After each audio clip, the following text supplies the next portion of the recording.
Hi guys, in this video I will show you that how you can create account on the Tunnel Bear VPN. So let's get started. First we have to open up your any browser. In the Google search box just type the Tunnel Bear and hit the enter. Now you will see the first website which says the Tunnel Bear Secure VPN Service. Click on that. Now here you just need to scroll down. You will see the Get Tunnel Bear now.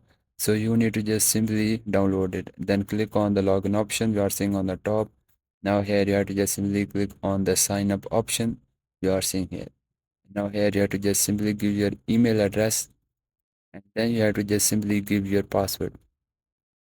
So you can give the password with 6 or 8 letters. Click on the create account and then the email was sent to your Gmail. So first you have to open up the Gmail on your new tab.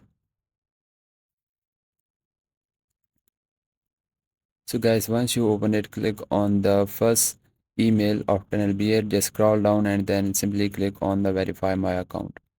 And when you click on that, now your TunnelBear account is verified.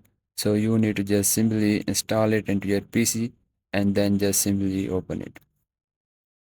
So once it was open here, you just need to simply log into your account. Once you log in, you will redirect to the page where you can buy the TunnelBear VPN. So you just simply need to wait for it until the website was open. So now here you can simply pay and start using the TunnelBear VPN. And guys, this is how you can download and install the TunnelBear VPN onto your PC and how you can create account. And if you found this video helpful, so please make sure you like this video because this is only motivation for me. And I will see you guys in the next video.